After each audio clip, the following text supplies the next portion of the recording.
I put the 100 hits of acid you wanted in here. Oh yeah, thanks, man. Man, you did a great job. Do you feel good? You Dude. feel good? You did amazing. Dude. You did amazing right now, man. Look at me. Look at me. Look at me. Because you happen to be able to make this YouTube channel for free, man. You gave me free drugs. Dude, man, they're not free. What do you mean? You gotta pay for them. No. That's never been the arrangement. Dude, you've always had to pay for them. Oh, shit. The fuck, dude?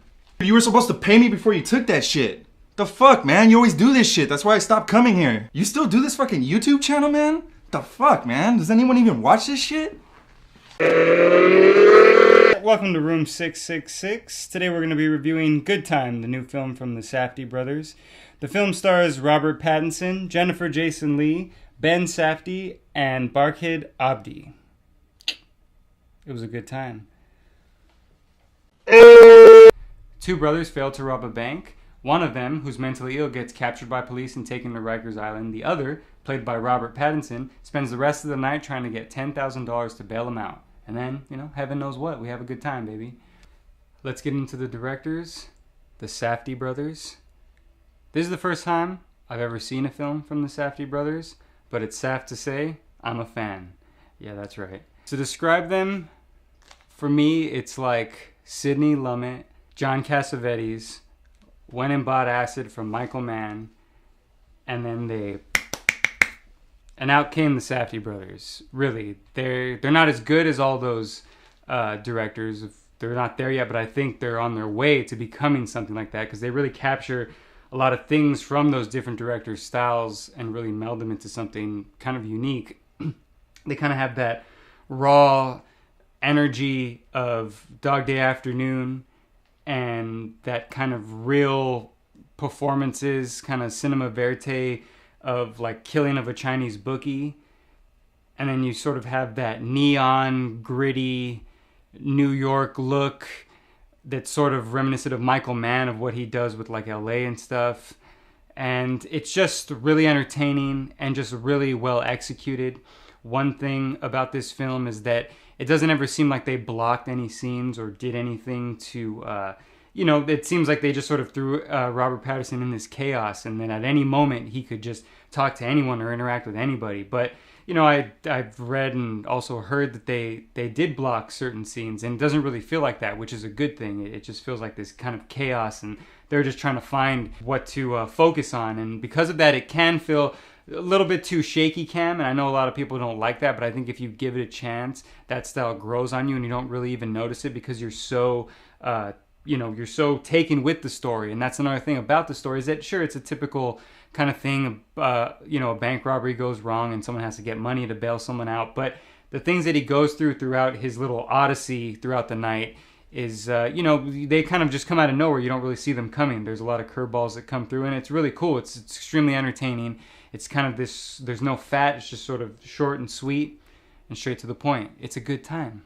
Let's get into our boy, Arpat. A lot of people thought he was already in his twilight years, but this movie proves that he's not. He is in his prime and he's ready to bring it. I didn't think he was a good actor when I saw the Twilight movies, but I was kind of proven wrong after I saw The Rover and Cosmopolis from David Cronenberg.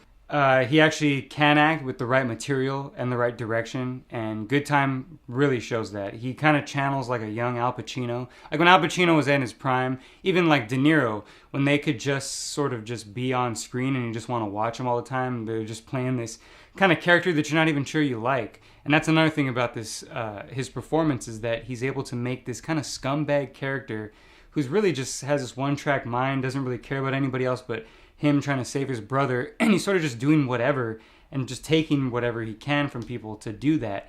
He makes you really want to root for him and really like him, and that's something that, a lot of actors can't really do, especially an actor like Robert Pattinson, who's so much in the spotlight and you kind of know so much about him.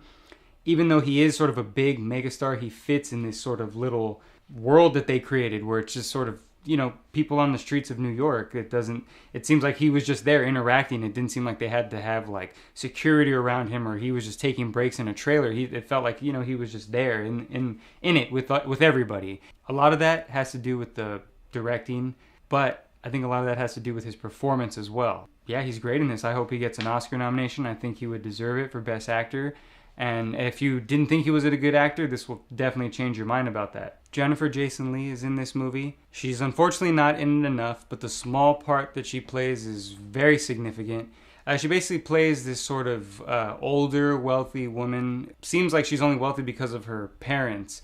And she lives in a nice place, nice neighborhood, but she sort of just hangs out with Rob Pattinson's character just to maybe do drugs and feel like she's sort of kind of being scummy and living this life.